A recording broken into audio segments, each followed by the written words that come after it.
اعوذ باللہ من الشیطان اللعین الرجیم بسم اللہ الرحمن الرحیم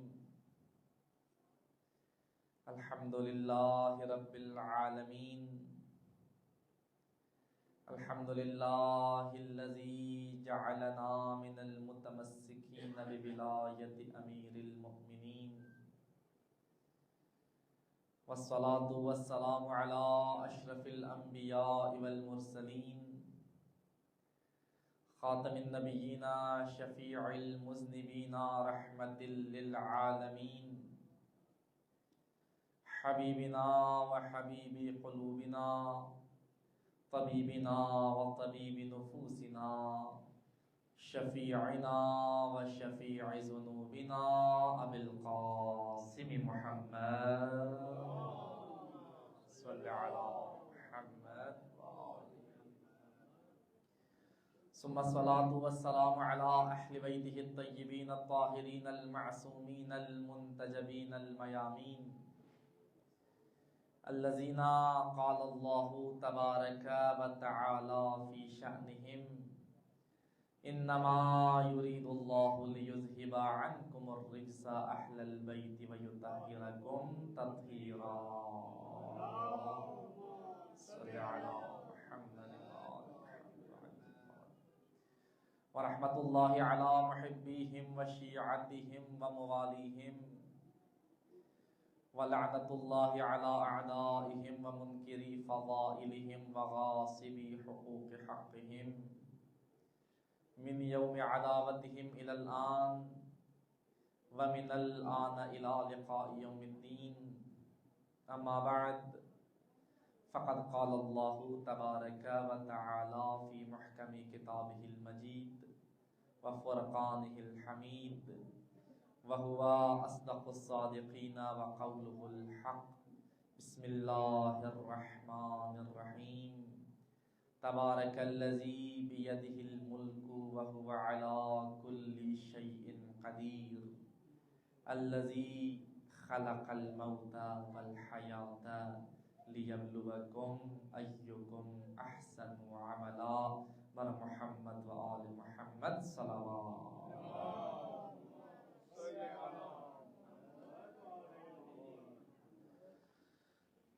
عزیزان گرامی، یہ خدائے رحمان و رحیم کا ہم پہ بے پناہ کرم ہے کہ اس رحمان و رحیم پروردگار نے ہمیں ماہ مبارک رمضان جیسی بابرکت شب و روز میں زندگی بسر کرنے کی توفیق عطا فرمائی۔ یقیناً یہ ایسی خداوند متعال کی نعمت ہے کہ جس کا اگر انسان ظاہری طور پہ مقام دیکھنا چاہے انسان کی عقل وہاں تک نہیں پہنچ سکتی کہ خدا نے کسی دن کو اتنا بابرکت بھی بنایا ہے۔ دیکھنے میں عام دنوں میں اور اس دن میں کوئی فرق نہیں ہے، یہ بھی عام دنوں کے جیسا صبح دن نمودار ہوتا ہے اور رات کو تاریکی میں تبدیل ہو جاتا ہے، لیکن عام دنوں میں اور ماہ مبارک رمضان کے دنوں میں خداوند متعال نے زمین و آسمان کا فرق رکھا ہے۔ یہ ظاہراً دیکھنے میں تو باقی دنوں جیسے ہو سکتے ہیں، لیکن حقیقت میں یہ باقی دنوں جیسے نہیں ہیں۔ یہ وہ ایام ہیں جن میں تم جو بھی عمل خدا کے لیے بجا لاؤ گے، خدا ہر عمل کو عبادت کا درجہ عطا فرماتا چلا جائے گا۔ اور وہ روایت آپ کے سامنے پیش کی تھی کہ ختم مرتبہ فرماتے ہیں انفاسکم فیہ تسبیح، اتنے بابرکت ایام ہیں۔ ویسے ایام میں اور ان ایام میں کیا فرق ہے، اس سے بڑا کلیئر ہو جاتا ہے کہ باقی دنوں میں ہمیں تسبیح کے لیے تسبیح کا ذکر کرنا پڑتا ہے۔ فرماتے ہیں کہ یہ وہ ایام ہیں انفاسکم فیہ تسبیح، جس میں تمہارے سانس لینے کو خدا اپنی تسبیح شمار کرتا چلا جاتا ہے۔ وَنَوْمُكُمْ فِيهِ عِبَادَةٌ، اپنے بستر پہ سو جاتے ہو، یہ اتنے بابرکت ایام ہیں، تمہارا سو جانا بھی خدا کے ہاں عبادت میں شمار کیا جاتا ہے۔ یہ ایام قسمت والوں کو میسر آتے ہیں۔ یہ ہماری خوش قسمتی ہے کہ خداوند متعال نے ہمیں یہ شب و روز نصیب فرمائے۔ ہماری گفتگو سورہ مبارکہ ملک کے بارے میں چل رہی ہے کہ خداوند متعال کیسی قدرت کاملہ رکھتا ہے، خدا کس طرح سے علی کل شیء قدیر ہے۔ خداوند متعال کی قدرت کے خدا مختلف مظاہرے فرما رہا ہے، اور گفتگو چلتی چلتی ہماری گفتگو پہنچی ہے کہ خداوند متعال فرماتا ہے جو لوگ اپنے رب کا انکار کرتے ہیں پھر ان کے لیے عذاب جہنم آمادہ ہے، وبئس المصیر، اور بہت برا ٹھکانہ ہے وہ ٹھکانہ کہ جسے جہنم کہا جاتا ہے۔ کل ہماری گفتگو آیت نمبر 7 کے بارے میں تھی کہ جس میں خدا فرماتا ہے اذا القوا فیہا سمعوا لها شہیقا وہی تفور، کہ جب جہنم میں کافرین کو ڈالا جائے گا، جہنم غیظ و غضب سے جہنم کے بھڑکنے کی آوازیں بلند ہوں گی، جہنم کے بھڑکنے کی ہولناک آواز ہر طرف پھیل جائے گی اور جہنم جوش مار رہی ہوگی۔ کیا کیفیت ہے جہنم کی، اس پر ہم نے کسی حد تک گزشتہ روز گفتگو کی۔ آج اگلی آیت کریمہ ہے اسی سے ملتی جلتی۔ خداوند متعال آیت نمبر 8 میں فرماتا ہے تکاد تمیز من الغیظ کلما القی فیہا فوج سألہم خزنتها الم یأتکم نذیر، کہ جب بھی جہنم میں کوئی گروہ ڈالا جائے گا قریب ہوگی کہ جہنم اپنی شدت کی وجہ سے پھٹ جائے، اتنے غیظ میں آئے گی جہنم کہ دیکھنے والے یہ سمجھیں گے اب عنقریب جہنم پھٹ جائے گی جو اتنا جوش مار رہی ہے، اتنے غیظ کا اظہار کر رہی ہے۔ قریب ہے کہ شدت غیظ سے جہنم پھٹ جائے جب بھی اس میں کوئی گروہ ڈالا جائے گا، جہنم کی یہ کیفیت ہوگی۔ اور ساتھ سألہم خزنتها، وہ جہنم کے جو کارندے جہنم پہ معین کیے ہوئے ہیں خداوند متعال نے، وہ ان اہل جہنم سے، جہنم میں جانے والے گروہوں سے سوال کریں گے الم یأتکم نذیر، اور جہنم میں جانے والوں کیا تمہاری طرف کوئی تنبیہ کرنے والا نہیں آیا تھا کہ تم جہنم سے بچ جاتے؟ کیا تم تک کوئی پیغام خدا پہنچانے والا نہیں تھا کہ اس ٹھکانے سے بچ جاتے کہ جو سب سے برا ٹھکانہ ہے، جس کی اتنی شدت ہے کہ برداشت نہیں کر سکو گے؟ کیوں اپنے آپ کو اس جہنم کا اہل بنایا؟ الم یاتکم من نذیر، کیا تمہارے پاس الم یاتکم نذیر، کوئی نذیر نہیں آیا، کوئی تنبیہ کرنے والا نہیں آیا، کوئی تمہیں پیغام پہنچانے والا نہیں آیا؟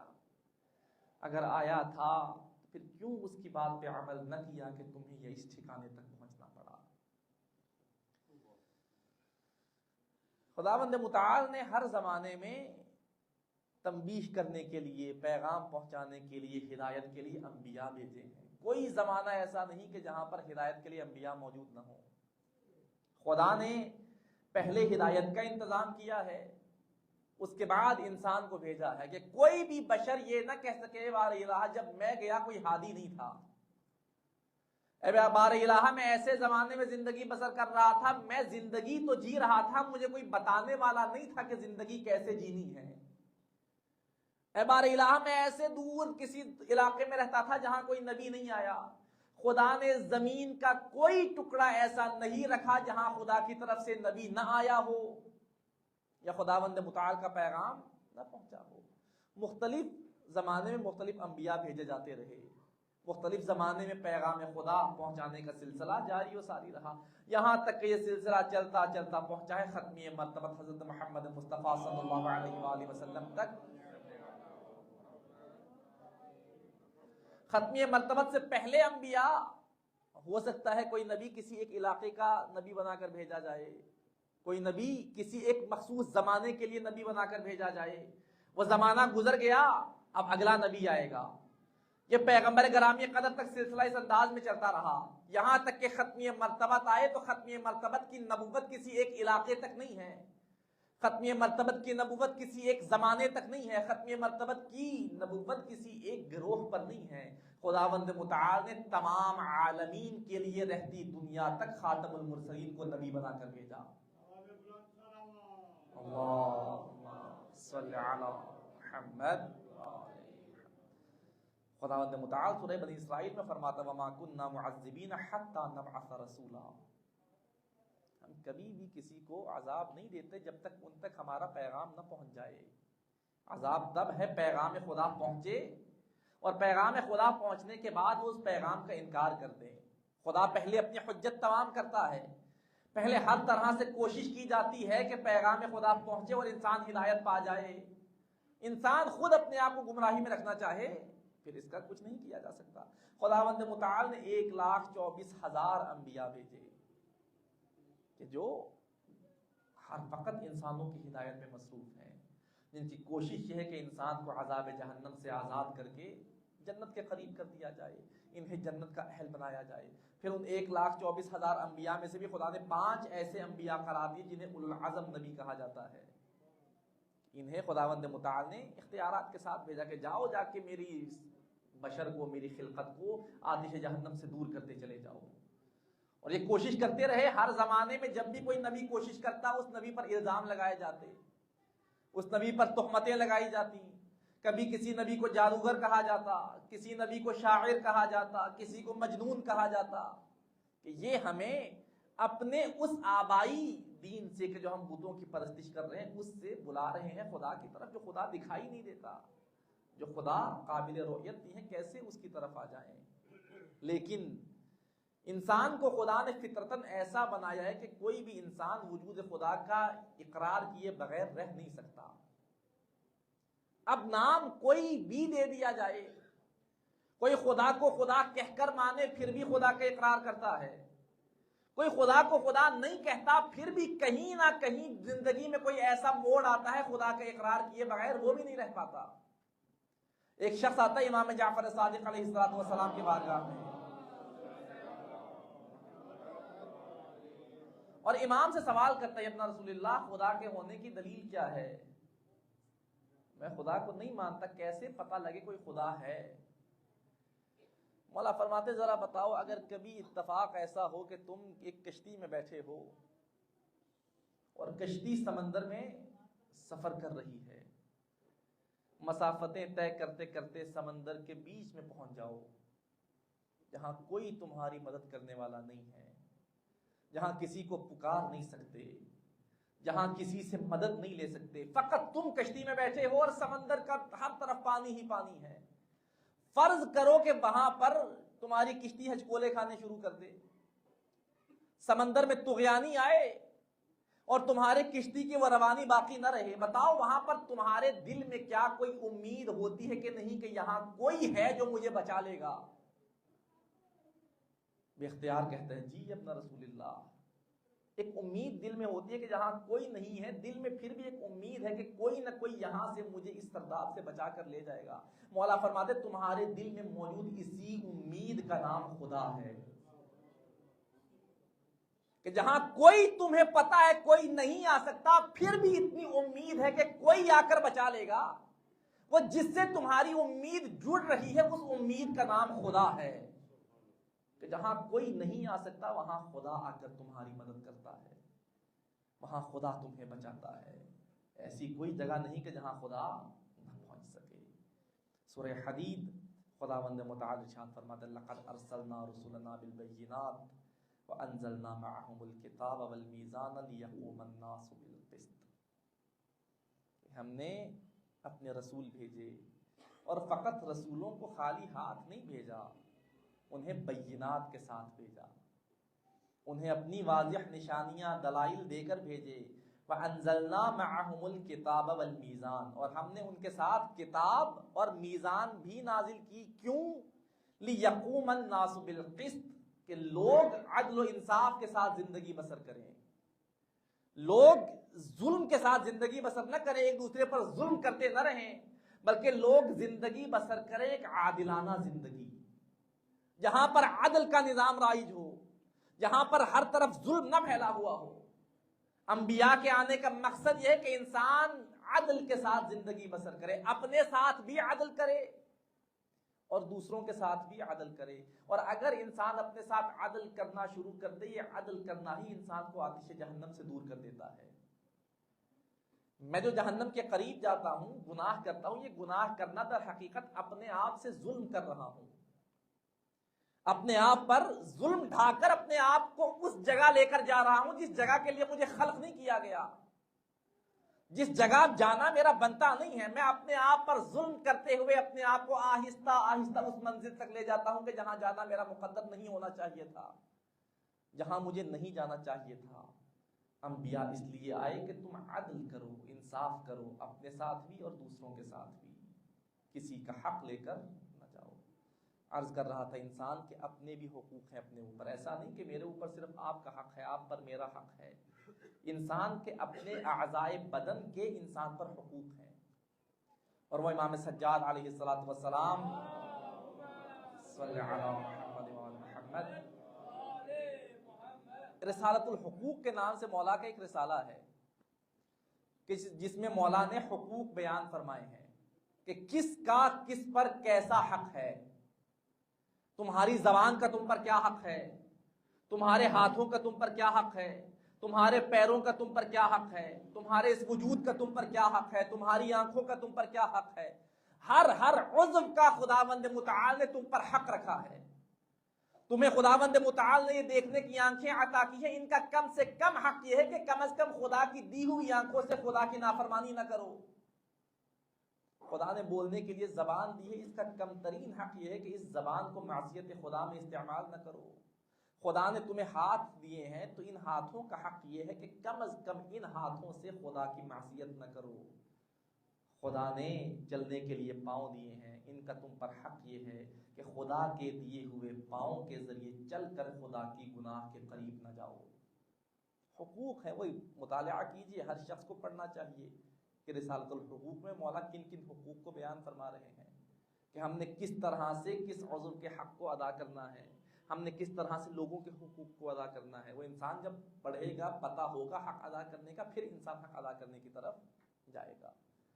انبیاء کے آنے کا مقصد یہ ہے کہ انسان کو بتایا جائے کہ تم نے زندگی گزارنی کیسے ہے، تم نے کس طرح سے اپنے آپ کو کامیابی کی طرف لے کر جانا ہے۔ جب جہنم کے کارندے سوال کریں گے الم یاتکم نذیر، کیا تمہارے پاس کوئی نذیر نہیں آیا؟ قالوا بلا، یہ اہل جہنم کہیں گے کیوں نہیں، نذیر تو آیا تھا، خدا کی طرف سے پیغمبر آیا تھا، خدا کا پیغام لے کر آیا تھا۔ قد جاءنا نذیر فکذبنا وقلنا ما نزل اللہ من شیء،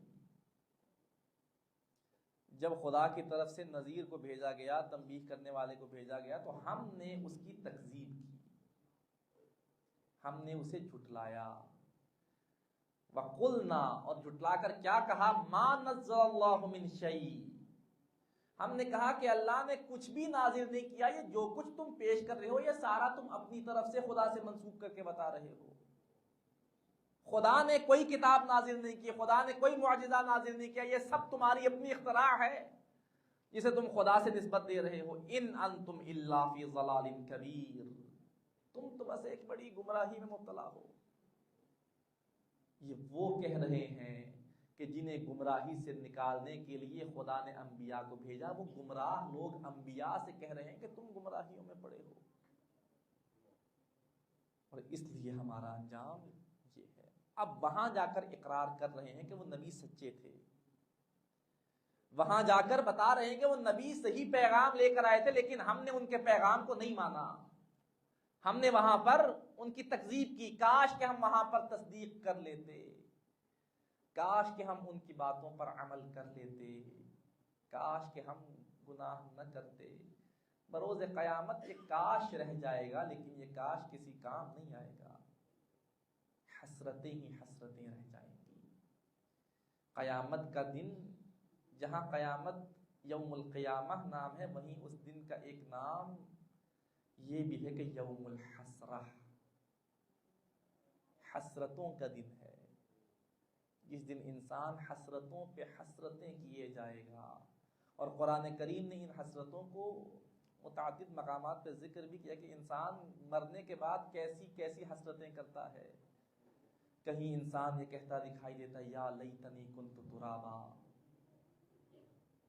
کاش مجھے انسان نہ بنایا جاتا، میں مٹی بن کے رہ جاتا، یہ حساب و کتاب نہ دے سکتا میں۔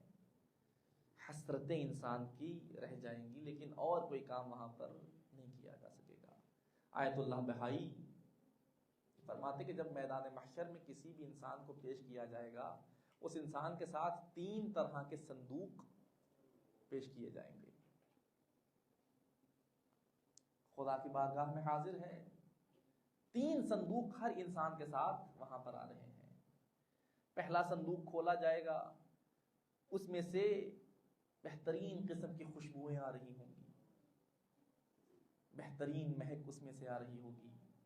وہ پوچھے گا یہ کیسا صندوق ہے؟ بتایا جائے گا یہ تمہارے اعمال نیک ہیں جو تم نے دنیا میں بجا لائے تھے. خدا نے یہ اعمال اس صندوق میں تمہارے پاس بھیجے ہیں, اور دیکھو تمہارے اچھے اعمال سے کتنی مہک آ رہی ہے, کتنی خوشبو آ رہی ہے کہ آج اس کی خوشبو سونگھ کر تمہیں سکون مل رہا ہے. اتنے میں دوسرا صندوق کھولا جائے گا. جہاں پہلے صندوق سے خوشبو آ رہی تھی, دوسرے صندوق سے طرح طرح کی بدبوئیں آ رہی ہوں گی, غلاظتوں کی بو آ رہی ہے. تب پوچھے گا یہ کیسا صندوق ہے؟ بتایا جائے گا یہ تمہارے برے اعمال ہیں جنہیں تم کیا کرتے تھے, آج وہ اس صندوق میں تمہارے پاس بھیجے گئے.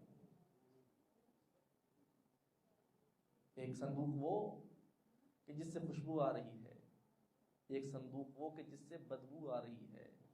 خوشبو نیک اعمال ہیں اور بری جو اسمیل ہے وہ تمہارے برے اعمال ہیں.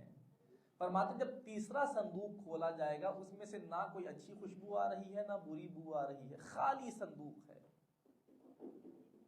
وہ کہے گا یہ کیسا صندوق ہے؟ میرے اعمال یا اچھے تھے یا برے تھے؟ اگر اچھے تھے تو خوشبو آ رہی ہے, اگر برے تھے تو یہاں پر بدبو آ رہی ہے. ان دونوں سے ہٹ کر میرے کوئی اعمال نہیں کہ ایک تیسرا صندوق بھی بھیجا جائے. تو اس سے کہا جائے گا یہ تیسرا صندوق بالکل خالی صندوق ہے, اس میں وہ وقت موجود ہے جو تم نے فضول میں صرف کر دیا ہے, جس میں تم نے کوئی عمل نہیں کیا, فضول باتوں میں لگے رہے جن کا تمہیں کوئی فائدہ نہیں تھا, ایسے کاموں میں اپنی زندگی بسر کرتے رہے جن کا نہ تمہاری دنیا میں تمہیں کوئی فائدہ تھا اور نہ آج آخرت میں تمہیں کوئی فائدہ ہے. تمہارا وہ خالی وقت, فضول وقت, وہ اس صندوق میں موجود ہے جس نے تمہیں کوئی فائدہ نہیں پہنچایا, جس کا تمہیں کہیں بھی کوئی فائدہ نہیں ہوا. اس خالی صندوق کو دیکھ کے حسرت کرے گا کاش کہ میرا یہ صندوق بھی اس صندوق میں شامل ہو جاتا جس میں سے مہک آ رہی ہے, جس میں سے خوشبو آ رہی ہے. لیکن وہاں پر حسرت کرنے سے وہ تبدیل ہو نہیں جائے گا, فقط حسرت رہ جائے گی. اگر انسان چاہتا ہے کہ وہاں پر یہ حسرتیں کم ہوں تو یہاں سے اپنے صندوق خود تیار کر کے بھیجے. جیسا صندوق میں یہاں سے بھیجوں گا ویسا میرے سامنے آ جائے گا. اور عرض کیا تھا خدا بہانے ڈھونڈتا ہے کسی طرح انسان کو نیکیاں عطا کرتا چلا جائے, کسی طرح انسان کے نام اعمال میں نیکیاں لکھتا چلا جائے. انسان چھوٹے سے چھوٹی نیکی کرتا ہے, خدا اس کا نام اعمال میں ثواب لکھ دیتا ہے. انسان بالکل مختصر سا عمل ادا کرتا ہے, خدا اس کا ثواب عطا فرما دیتا ہے. بسا اوقات فقط نیت کرنے پر خدا ثواب عطا فرما دیتا ہے کہ اس نے نیک عمل کی نیت کی ہے. اتنا رحمان و رحیم پروردگار ہے, اتنا رحم کرنے والا خدا ہے کہ ثواب پہ ثواب دیے جاتا ہے. اگر پھر بھی ہمارے ثواب کم پڑ جائیں پھر مجھے خود اپنے بارے میں سوچنا ہے کہ آخر کون سی ایسی وجہ ہے کہ خدا کے ثواب پہ ثواب دینے کے باوجود میرے ثواب کم پڑ رہے ہیں. خدا بہانے ڈھونڈ رہا ہے. روایت ہے کہ جب میدان محشر میں میزان پر اعمال تولے جا رہے ہیں, کس کی نیکیاں زیادہ ہیں, کس کی برائیاں زیادہ ہیں, کوئی ایسے ہیں جن کے برائیوں کا پلڑا باری ہے, کوئی ایسے ہیں کہ جن کی نیکیوں کا پلڑا باری ہے. کہتے کہ جب کسی مؤمن کا نام اعمال آئے گا میزان پر, مؤمن کا عمل تولا جائے گا, ختمی مرتبت کھڑے سارا منظر دیکھ رہے ہیں. ختمی مرتبت دیکھیں گے ہے ہمارا چاہنے والا, لیکن اس کی نیکیاں ذرا کم ہیں, نیکیوں کا پلڑا ہلکا ہے, بلند ہو رہا ہے, اور برائیوں کا پلڑا جھکتا چلا جا رہا ہے. فرماتے ہیں پیغمبر گرامی قدر نے جتنی دفعہ انسان نے ختمی مرتبت پر درود بھیجا ہے ان سب کا ثواب ختمی مرتبت کے پاس محفوظ ہوگا.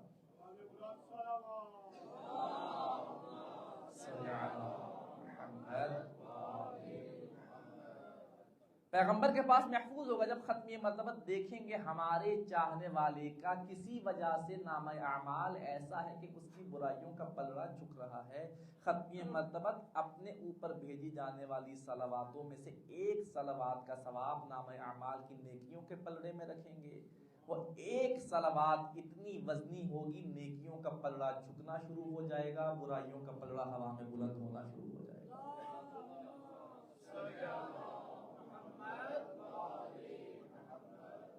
یہ خداوند متعال معمولی جنہیں ہم ظاہراً معمولی عمل سمجھتے ہیں، خدا اس کے بدلے میں اتنا اجر عطا فرماتے ہیں کہ ہم تصور نہیں کر سکتے۔ کسی نے سوال کیا معصوم سے، معصوم نے فرمایا کہ اگر تم ایک عمل کرتے ہو خدا اس کے بدلے میں جنت میں ایک پودا تمہارے نام کا لگا دیتا ہے۔ ابن رسول اللہ، اگر ایک عمل کے بدلے میں ایک پودا، ہم تو صبح شام اعمال بجا لاتے ہیں، ہمارے تو نہ معلوم کتنے جنگلات بن چکے ہوں گے۔ فرماتے ہیں ہاں جنگلات بن ضرور جاتے ہیں، لیکن شرط یہ ہے کہ بعد میں کوئی ایسی تیلی نہ بھیجو جو سارے جنگل کو خاک میں تبدیل کر دے۔ بسا اوقات انسان ایسا کوئی عمل کرتا ہے، جیسے بہت سی نیکیاں ہیں جو ساری کی ساری برائیوں کو کھا جاتی ہیں، کچھ برائیاں بھی ایسی ہیں کہ انسان کی نیکیوں کو ضائع کر دیتی ہیں۔ ان میں سے ایک برائی کسی کی غیبت کرنا، جسے ہم بڑے شوق سے کرتے ہیں، ہمارا پسندیدہ ترین مشغلہ ہے غیبت کرنا۔ میدان محشر میں جب نامہ اعمال کھولا جائے گا، اس شخص کہے گا اے باری الہ، یہ گناہ میں نے نہیں کیا، میں کبھی اس گناہ کے بارے میں سوچ بھی نہیں سکتا تھا جو آج میرے نامہ اعمال میں شامل ہے۔ کہا جائے گا یاد کرو فلاں جگہ بیٹھ کر فلاں مومن کی غیبت کی تھی، اس غیبت کی وجہ سے اس کے گناہ تمہارے نامہ اعمال میں آ گئے، تمہاری نیکیاں اس کے نامہ اعمال میں چلی گئی۔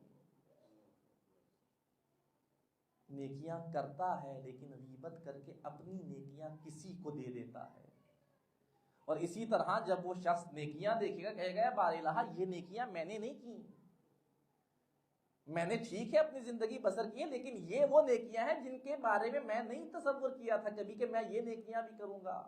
آواز قدرت آئے گی، یہ فلاں بندے نے تمہاری غیبت کی تھی، اس کی غیبت کی وجہ سے وہ نیکیاں تمہارے نام اعمال میں شفٹ ہو گئی ہیں۔ میں نے عرض کیا نا، جب تک ہم 5 بندے مل کے بیٹھ جائیں، 10 بندے مل کے بیٹھ جائیں، کسی کی غیبت نہ کریں، ہماری محفل اختتام کو نہیں پہنچتی۔ ہم سمجھتے ہیں جب تک کسی کی غیبت نہ کریں ہماری محفل قبول ہی نہیں ہوگی، نعوذ باللہ۔ لیکن اس کا ہمارے نام اعمال پہ کیسا اثر پڑ رہا ہے یہ آج مجھے نہیں پتا چلے گا، یہ میدان محشر میں پتا چلے گا۔ لیکن یہ خدا کا کرم ہے، خدا نے کچھ ایسے رہبر بھیجے ہیں جو ہمیں بتاتے ہیں کہ تمہارے نام اعمال میں اس عمل کا یہ اثر پڑے گا، اس لیے وہ عمل بجا لاؤ جو تمہارے نام اعمال کو بہتر بنائے، وہ اعمال بجا نہ لاؤ جو تمہارے نام اعمال کو خراب کر دیں۔ غیبت کرنا، اس کے اوپر اگر آیات کی تلاوت کی جائے، احادیث کو دیکھا جائے، جہنم میں کچھ ایسے لوگ ہیں جو انسانوں کا گوشت نوچ نوچ کر کھا رہے ہیں۔ کون لوگ ہیں؟ جب پوچھا گیا تو کہا یہ وہ ہیں جو غیبت کرتے ہیں۔ قرآن میں خدا فرماتا ہے نا، تم میں سے کون ہے جو پسند کرتا ہے کہ اپنے مومن بھائی کا گوشت کھائے، مردہ بھائی کا؟ کوئی نہیں پسند کرتا۔ اس کی غیبت کرنا گویا ایسے ہی ہے جیسے تم اس کا گوشت نوچ رہے ہو۔ ایسی بہت سی برائیاں ہیں جو برائی ہمیں ظاہراً برائی نہیں لگتی، لیکن وہ اتنی بڑی برائی ہے کہ ہماری نیکیاں بھی ختم کر دیتی ہیں۔ اس لیے انسان کو اپنے آپ کو ایسے اعمال سے کم از کم بچانا ہے جو برائی فقط برائی نہ رہے بلکہ میری نیکیوں کو بھی کھانے کا کام کرے۔ نیکیاں کرتا ہوں لیکن نام اعمال میں نظر نہیں آتی، پھر وہاں انسان حسرت کرتا ہے کاش میں ایسا عمل نہ کرتا۔ یوم الحسرہ، حسرتوں کا دن ہے، قیامت کا دن۔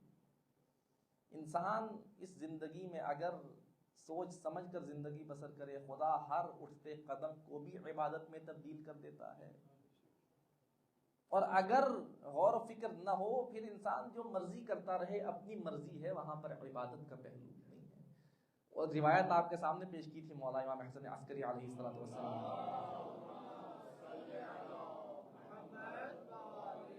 کہ مولا فرماتے انما العبادۃ التفکر فی اللہ، عبادت در حقیقت خدا کے بارے میں غور و فکر کرنا ہے، سوچنا ہے، اپنی عقل کو استعمال کرنا ہے۔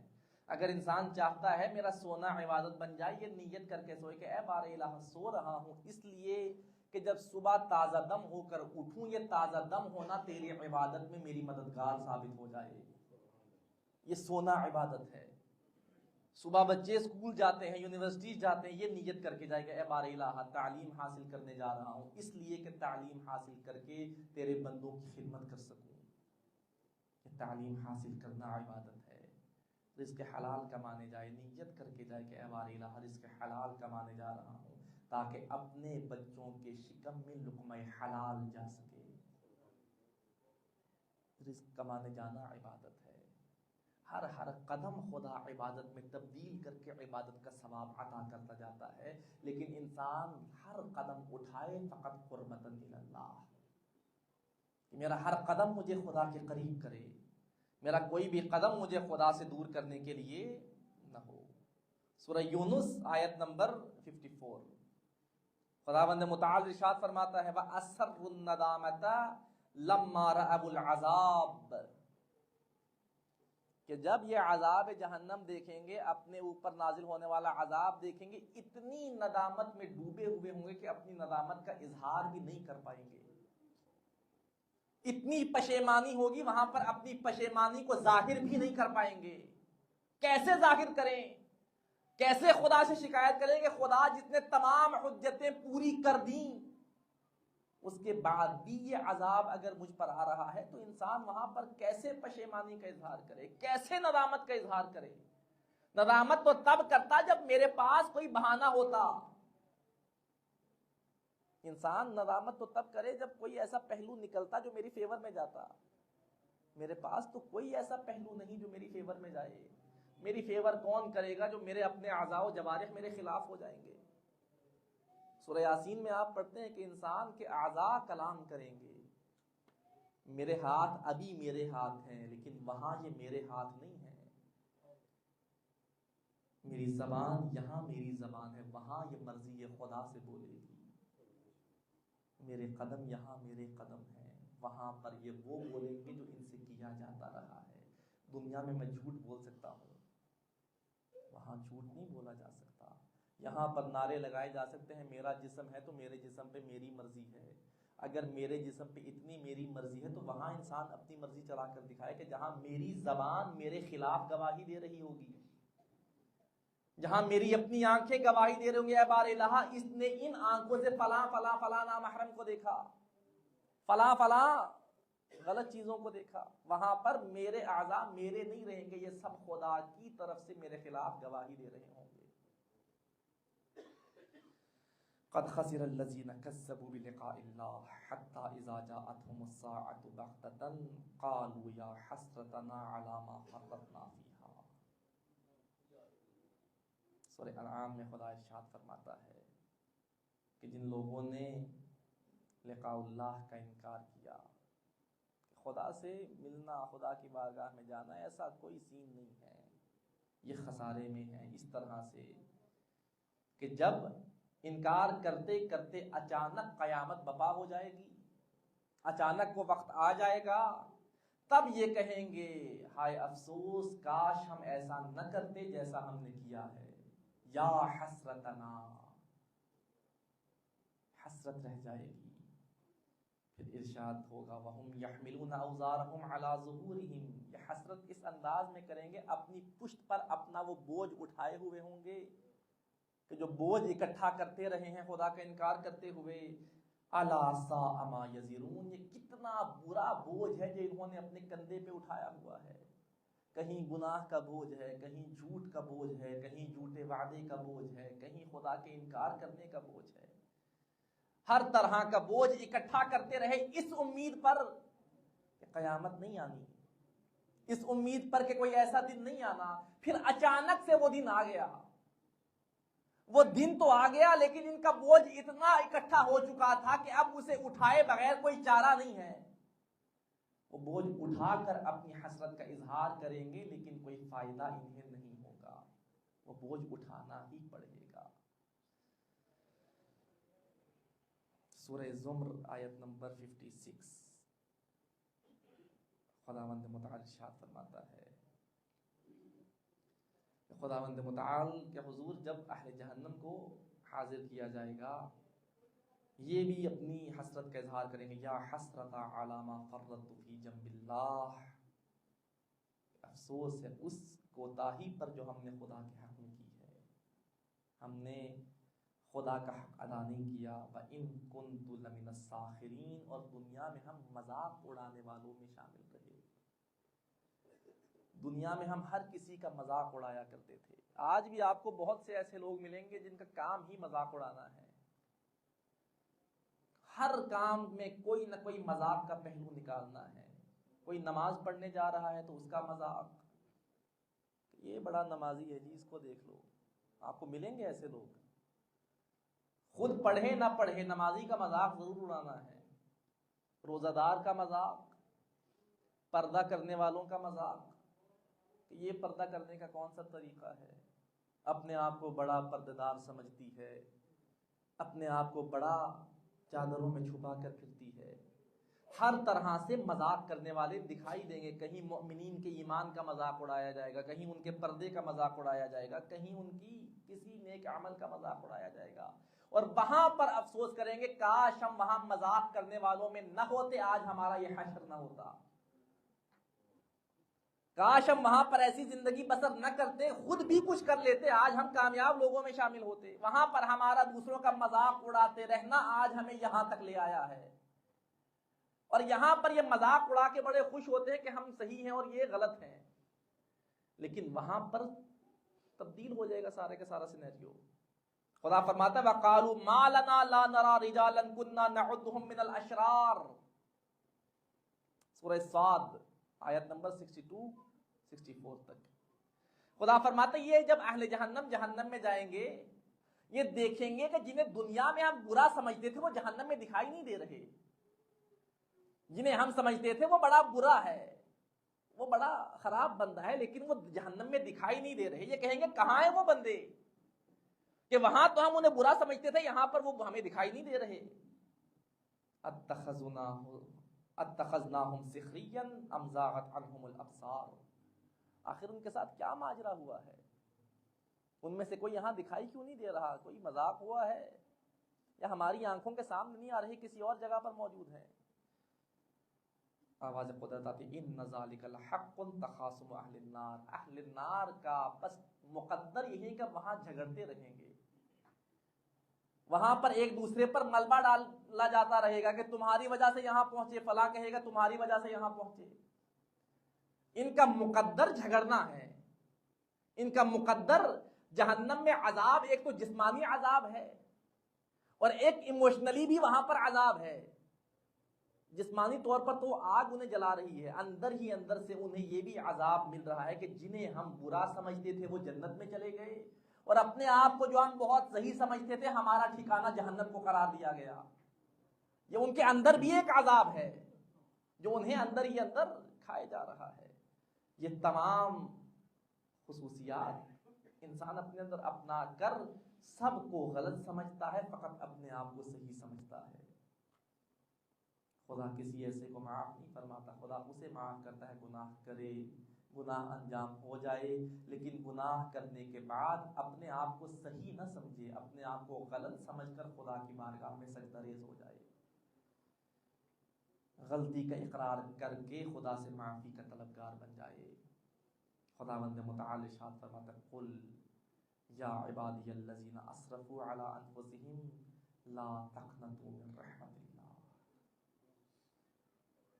ان سے کہہ دیجئے کہ جنہوں نے اپنی نفسوں پر ظلم کیا ہے، اپنے ساتھ اسراف کیا ہے، انہیں کہہ دیجئے لا تقنطوا من رحمت اللہ، اللہ کی رحمت سے مایوس نہیں ہونا، امید رکھنی ہے خدا کی رحمت سے۔ ان اللہ یغفر الذنوب جميعا، خدا تمام گناہوں کو معاف فرما دیتا ہے۔ انہ هو الغفور الرحیم، وہ معاف کرنے والا بھی ہے اور رحم کرنے والا بھی ہے۔ اسراف ہو جائے فوراً خدا کو یاد کیا جائے۔ پیغمبر گرامی قدر حضرت محمد مصطفیٰ صلی اللہ علیہ وآلہ وسلم تحقیق الوسائل پہ روایت موجود ہے، فرماتے استغفروا بعد الذنب اسرع من طرفت عین، گناہ کے بعد اپنی پلک جھپکنے سے بھی زیادہ استغفار میں جلدی کرو، استغفار میں تاخیر نہ کرو، گناہ کے بعد فوراً استغفار کی طرف جاؤ، اتنا وقت بھی نہ لگے جتنا پلک جھپکنے میں لگتا ہے۔ فَإِن لَمْ تَفْعَلُوا، اگر ایسا نہ کر سکو، اگر استغفار میں تاخیر ہو جائے، فَبِالْإِنفاق، خدا کی راہ میں اپنا مال خرچ کر کے خدا سے استغفار کرو، خدا سے اپنے گناہوں کی معافی مانگو۔ فَإِن لَمْ تَفْعَلُوا، اگر تم انفاق کے ذریعے بھی استغفار نہیں کر سکتے، مال خرچ کر کے بھی اپنے گناہ نہیں بخشوا سکتے، فَبِكَظْمِ الْغَيْظِ،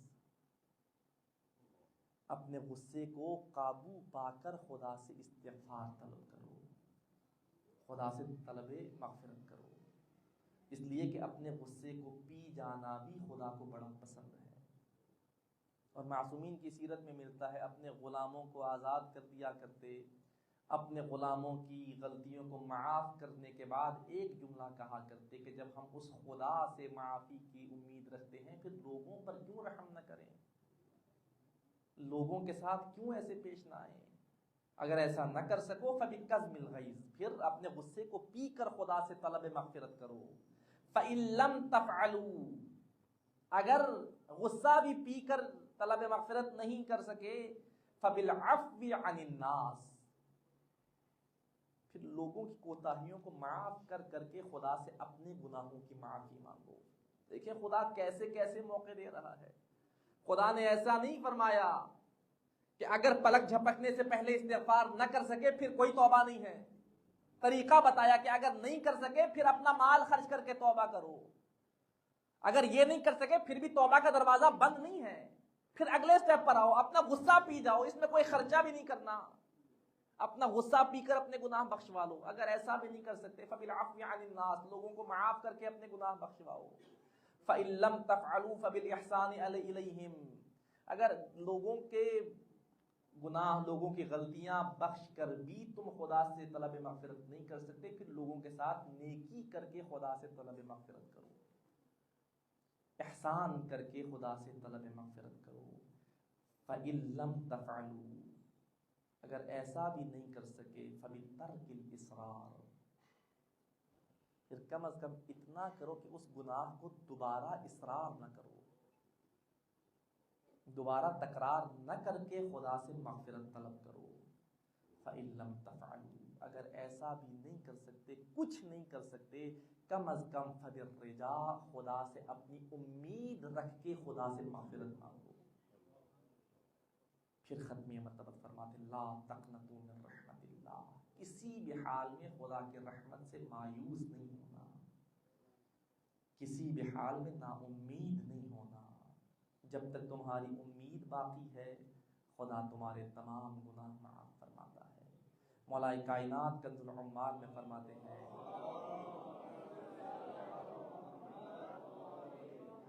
مولا فرماتے ما فی القرآن آیت اوسع من یا عبادی الذین اسرفوا، قرآن میں اس آیت سے زیادہ وسیع اور کوئی آیت نہیں کہ جس میں خدا بندے کو گناہ بخشوانے کے اتنے مواقع پیدا کر رہا ہے کہ خدا فرماتا ہے جتنے مرضی گناہ کرو، جتنے مرضی گناہ ہو جائیں، لیکن کسی بھی گناہ کے انجام پا جانے کے بعد مجھ سے نا امید نہیں ہونا،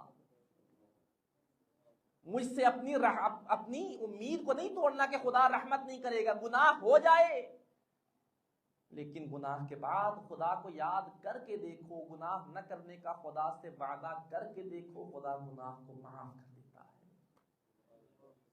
خدا پھر ایسا معاف کرنے والا ہے، معاف کر کے جتاتا نہیں ہے، خدا بخشش عطا فرما کے بار بار لوگوں کو بتاتا نہیں ہے دیکھو میں نے اس کے گناہ معاف کر دیے، دیکھو یہ گناہگار تھا، توبہ کی وجہ سے اس کے گناہ بخشے گئے ہیں۔ خدا جب گناہ بخشتا ہے ایسے بخشتا ہے انسان کو خود بھی معلوم نہیں رہتا کہ میں نے کوئی گناہ کیا تھا یا نہیں کیا تھا، خدا بالکل گناہوں سے صاف کر دیتا ہے، لیکن شرط یہ ہے کہ انسان خدا کے حضور حاضر ہو کر دیکھے۔ ابو نواس شاعر تھا اپنے زمانے کا، امام رضا علیہ السلام کا دور ہے،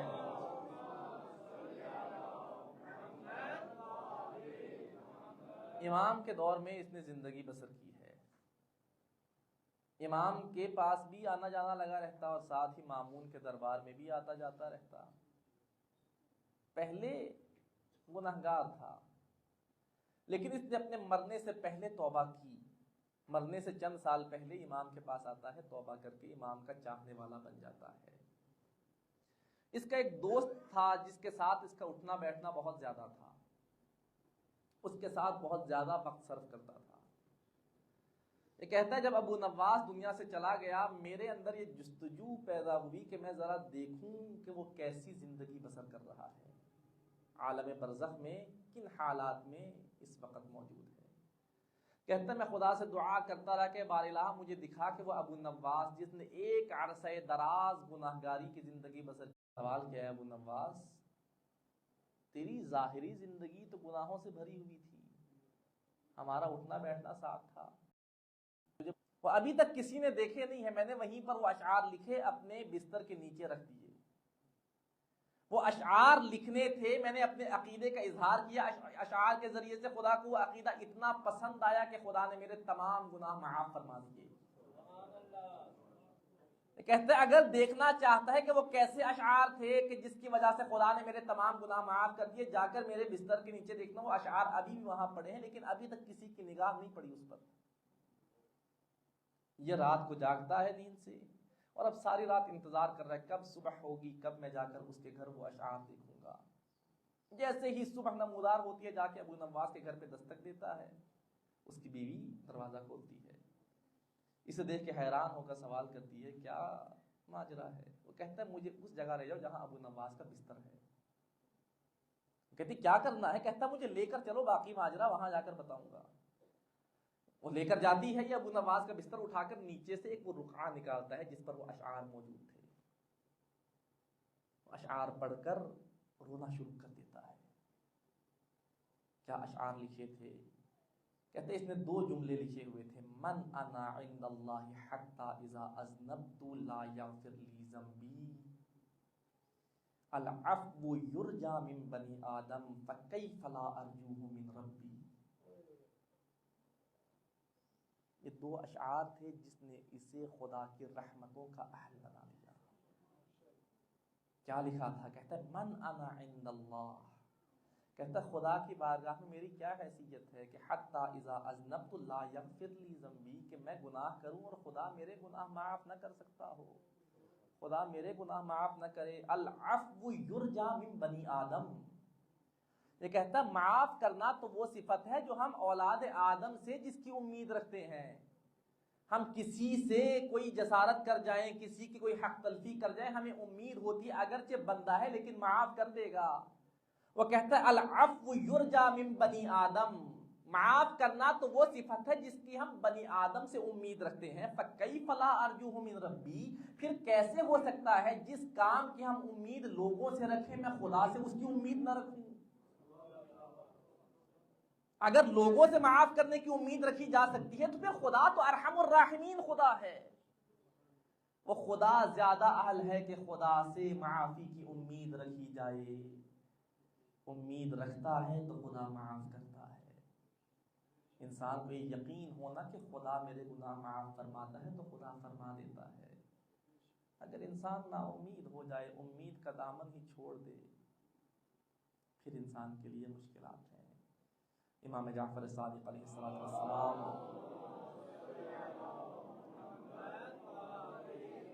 فرماتے کل عین باقیۃ یوم القیامہ الا ثلاث عیون،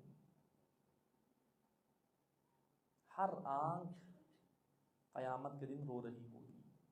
اتنا دردناک دن ہے کہ ہر آنکھ سے آنسو بہہ رہے ہوں گے، مگر 3 آنکھیں ایسی ہیں جہاں ہر آنکھ رو رہی ہوگی، یہ آنکھیں نہیں رو رہی ہوں گی، ان آنکھوں میں کوئی آنسو نہیں ہوگا۔ فرماتے پہلی آنکھ وہ ہے کہ جو خدا کی رات میں خدا کی یاد میں راتوں کو جاگتی رہتی ہے، خدا اسے بروز قیامت رونے سے محفوظ رکھے گا۔ دوسری وہ آنکھ کہ جو خدا کی خشیت کی وجہ سے آنسو بہاتی ہے، خدا اسے بھی بروز محشر آنسوؤں سے امان عطا فرماتا ہے۔ اور تیسری وہ آنکھ غضت عن محارم اللہ، جو اپنے آپ کو خدا کے حرام کردہ چیزوں سے بند کر لیتی ہے، بچا لیتی ہے، خدا اسے بھی بروز قیامت رونے سے محفوظ رکھے گی۔ اگر وہاں نہیں رونا تو یہاں سے بندوبست کر کے جانا ہے۔ کسی ایسی چیز کی طرف نہیں دیکھنا جس سے خدا نے منع کیا ہے۔ اپنی آنکھوں میں خوف خدا رکھنا ہے، اور ان آنکھوں کو عادت ڈالنی ہے کہ یہ خدا کی یاد میں راتوں کو جاگنے کی عادی ہوں۔ اگر یہ 3 صفات ہیں، خدا انہیں بروز محشر کوئی تکلیف نہیں دے گا۔ اور امام صادق کی ایک اور روایت ملتی ہے، امام جعفر صادق علیہ السلام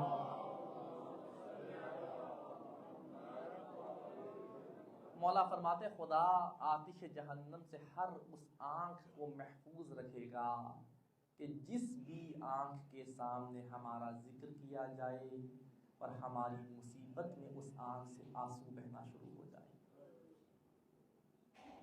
خدا اسے آتش جہنم سے امان عطا فرمائے گا۔ انشاءاللہ خداوند متعال نے زندگی عطا کی، توفیق خدا شامل حال رہی تو ہماری گفتگو کل یہیں سے آگے بڑھے گی، آیت نمبر 10 سے کہ وَقَالُوا لَوْ كُنَّا نَسْمَعُ أَوْ نَعْقِلُ مَا كُنَّا فِي أَصْحَابِ السَّعِيرِ، کہ وہ اہل جہنم کہیں گے کہ اگر ہم دنیا میں سن لیتے یا عقل سے کام لے لیتے تو آج ہمارا شمار جہنمیوں میں نہ ہوتا۔ یہیں سے گفتگو ہماری آگے بڑھے گی۔ محمد و آل محمد، اتنے انہوں نے مصائب دیکھے ہیں، اتنے مظالم دیکھے ہیں کہ یقیناً ان کا نام آتا ہے انسان کے سامنے وہ تمام مصیبتیں آنے لگ جاتی ہیں۔ ان کا نام آتا ہے، اسی لیے مولا فرماتے ہیں نا، جس بھی شخص کے سامنے ہمارا ذکر کیا جائے، ہماری مصیبت کا تذکرہ کیا جائے اور وہ آنسو بہانا شروع کر دے، اسے آتش جہنم کوئی تکلیف نہیں دے گی، اس لیے کہ اس نے آل محمد کی مصیبت پہ آنسو بہائے ہیں۔ آئیے آج خدا کی ذات کو اپنی گناہوں کی بخشش کے لیے، اپنے حاجات کی برابری کے لیے، مریضوں کی شفا یابی کے لیے، بے اولاد مؤمنین و مؤمنات کی اولاد کے لیے، صحت و تندرستی کے لیے، ہر طرح کی مشکلات سے دوری کے لیے آج خدا کو اس ہستی کا واسطہ دیتے ہیں جسے حسن کا یتیم قاسم کہا جاتا ہے۔ کون ہے قاسم؟ کیا مقام معرفت ہے قاسم کا؟ یہ وہ ہستی ہے کہ جس نے اس دنیا کو موت کا ذائقہ بتایا ہے، کہ جب پوچھا نا آقا حسین نے کہ بیٹا قاسم موت کیسی ہے، تو فرماتے ہیں احلا من العسل، شہد سے بھی زیادہ شیرین چیز کا نام موت ہے۔ اور امام حسن جانتے تھے کربلا میں ایک وقت ایسا آئے گا جہاں میرا بھائی تنہا رہ جائے گا، کوئی یار و مددگار نہ بچے گا۔ اپنی طرف سے اپنا نمائندہ بنا کر قاسم کو کربلا بھیجا ہے۔ جب امام حسن کا وقت آخر تھا، مولا حسین تشریف لاتے ہیں، اپنے بھائی کی کیفیت دیکھ کے رونا شروع کرتے ہیں، تو مولا حسن فرماتے بھیا حسین مجھ پر روئیے مت، اس لیے کہ آج اگر میں اس حالت میں ہوں میرے پاس آپ جیسا بھائی موجود ہے، اگر آج میرے کلیجے کے ٹکڑے میرے منہ سے باہر آ رہے ہیں، میرے پاس میرا بیٹا موجود ہے، میرے سامنے میری بہنوں کے پردے چھیننے والا کوئی نہیں ہے، لیکن بھیا حسین آپ ایسے مظلوم ہیں، آپ پہ ایسا وقت آئے گا نہ آپ کا کوئی بھائی آپ کے پاس ہوگا، نہ آپ کا کوئی بیٹا باقی بچے گا۔ فکر ہے نا اپنے بھائی کی، جناب قاسم کو بھیجا ہے، حضرت قاسم اجازت لینا چاہتے ہیں، بار بار آقا حسین کے پاس آتے ہیں، اجازت نہیں مل رہی، کیسے اجازت لیں کوئی سمجھ نہیں آ رہی۔ جب بھی آتے ہیں مولا فرماتے ہیں بیٹا قاسم میرے بھائی کی آخری نشانی ہو، کیسے اجازت دے دوں، نہیں مل رہی اجازت۔ بالآخر ماں نے کہا بیٹا قاسم اگر اجازت لینی ہے، تمہارے پاپا نے ایک تعویذ تمہارے بازو پہ باندھا ہے، وہ تعویذ کھولو، بتایا تھا کہ جب بھی کوئی مشکل وقت آئے یہ تعویذ کھول دینا، بیٹا اس سے مشکل وقت ہماری زندگی میں نہیں آ سکتا۔ وہ تعویذ کھولتے ہیں اور تعویذ کھول کر جناب قاسم کے چہرے پہ خوشی کے آثار نمودار ہوتے ہیں۔ یہ پہلا جوان ہے جو مرنے کی اجازت ملنے پر خوش ہو رہا ہے۔ وہ خط لے کر بھائی کے پاس، اپنے چچا کے پاس آتے ہیں کہ آقا حسین سفارش لے کر آیا ہوں۔ امام حسین نے وہ خط پڑھا جس پر بھیا حسن کی تحریر تھی کہ بھائی حسین جب کربلا میں تمہارے پاس کوئی نہ بچے، حسن کی طرف سے قاسم کو قبول کر لینا۔ اپنے بھائی کی تحریر پہ نگاہ پڑتی ہے، بھائی کے تحریر کے بوسے لیتے ہیں، بھائی کی تحریر کو اپنی پیشانی سے لگاتے ہیں، فرماتے ہیں جاؤ بیٹا قاسم تمہیں اجازت ہے۔ حسین اپنے ہاتھوں سے تیار کرتے ہیں قاسم کو، عمامہ باندھتے ہیں، اور آداب کفن میں ہے جب عمامہ باندھا جاتا ہے نا، عمامے کے سرے انسان کے سینے پہ رکھے جاتے ہیں۔ قاسم کے عمامے کے دونوں اطراف قاسم کے سینے پہ رکھتے ہیں۔ قاسم اتنا چھوٹا ہے کہ امام حسین اٹھا کر سوار کرواتے ہیں اور خدا کی امان میں دے کر بھیجتے ہیں میدان کارزار میں۔ قاسم شجاعت دکھاتے دکھاتے ایک وقت قاسم پہ وہ آتا ہے کہ قاسم صدا دیتے ہیں او میرے چچا میری مدد کو آئیے۔ چچا قاسم اب گھوڑے کے زین پہ نہیں سنبھل پا رہا، قاسم آتا ہے زمین کربلا پر، ایک لعین سینہ قاسم پہ سوار ہے کہ قاسم کے سر کو تن سے جدا کرے۔ یہاں مولا نے جب یہ منظر دیکھا نا، مولا عقاب کی رفتار میں قاسم کی طرف بڑھے ہیں۔ جب فوج اشقیاء نے حسین کو آتے دیکھا، دائیں کی فوج بائیں طرف جانے لگی، بائیں کی فوج دائیں طرف جانے لگی، اور قاسم فوج اشقیاء کے گھوڑوں کی ٹاپوں کے نیچے آنے لگا۔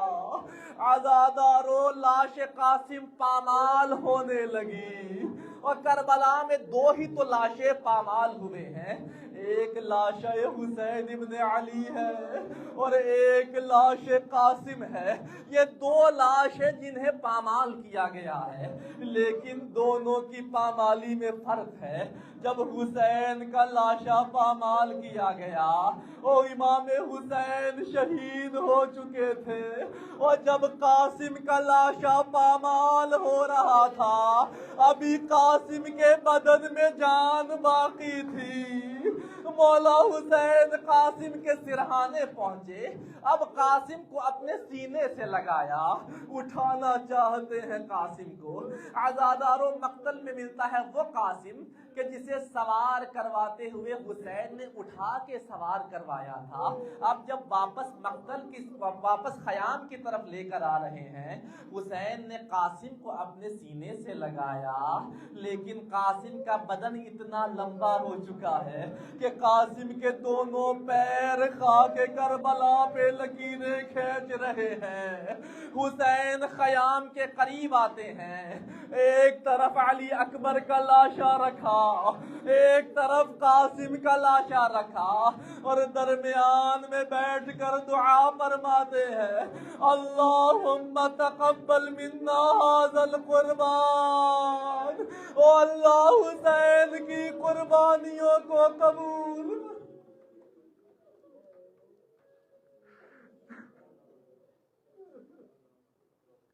الا لعنت اللہ علی القوم الظالمین وسيعلم الذين ظلموا أي منقلب ينقلبون انا للہ وانا الیہ راجعون۔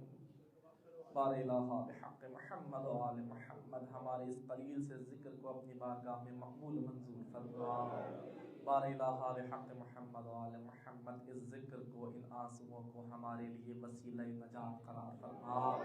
بار الہ بحق محمد و آل محمد تمام حاضرین کے حوائج شرعیہ کو پورا فرما، سب کی توفیقات خیر میں اضافہ فرما۔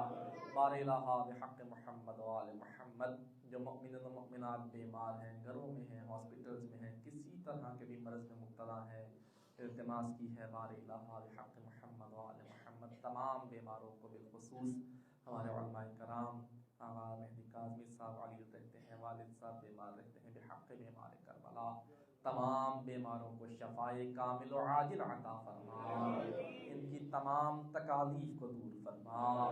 بار الہ بحق محمد و آل محمد جن مؤمنین و مؤمنات نے اولاد نرینہ کی التماس کی ہے، صاحب اولاد نہیں ہے، ان تمام مؤمنین و مؤمنات کو اولاد نرینہ کی نعمت سے سرفراز فرما، صاحبان اولاد کو اپنی اولاد کی خوشیاں دیکھنا نصیب فرما۔ بار الہ بحق محمد و آل محمد جو مؤمنین و مؤمنات کسی بھی حوالے سے، اپنے بچوں بچیوں کے رشتوں کے حوالے سے، ویسے دنیا کے کسی بھی امور میں پریشان ہیں، ان کی تمام پریشانیوں کو دور فرما۔ بار الہ بحق محمد و آل محمد جب تک اس دنیا میں زندہ ہیں، جتنی ہماری زندگی باقی ہے، محمد و آل محمد کی محبت میں، محمد و آل محمد کا ذکر کرتے ہوئے زندہ رہنے کی توفیق عطا فرما، اس دنیا سے انہی کی محبت اپنے سینوں میں لے کر جانے کی توفیق عطا فرما۔ بار الہ بحق محمد و آل محمد ہمارے وقت کے امام، امام زمانہ کے ظہور میں تعجیل فرما، ہم سب کو اپنے امام کے اعوان و انصار میں شامل ہونے کی توفیق عطا فرما۔ بار الہ مسلمانان جہان پر دنیا کے جس جس گوشے میں ظلم و ستم کیا جا رہا ہے، مسلمانوں کو فتح و نصرت عنایت فرما، مسلمانوں کے مقابل دشمنوں کو شکست سے دوچار فرما۔ بار الہ ہمارے کچھ بچے بچیاں امتحانات دے رہے ہیں، محمد و آل محمد کا واسطہ ہمارے بچوں کو، ہماری بچیوں کو ہر طرح کے امتحان میں کامیابی سے ہمکنار فرما، دنیا و آخرت میں کامیابی کو ان کا مقدر قرار فرما۔ بار الہ بحق محمد و آل محمد ہم سب کو اس دنیا میں محمد و آل محمد کی زیارت نصیب فرما، آخرت میں ہم سب کو محمد و آل محمد کی شفاعت نصیب فرما۔ بار الہ جتنے حاضرین تشریف فرمائے تمام حاضرین کے مرحومین کو غریق رحمت فرما، سب پہ اپنی رحمتوں اور برکتوں کا نزول فرما، سب کو جوار محمد و آل محمد میں جگہ عنایت فرما۔ ربنا تقبل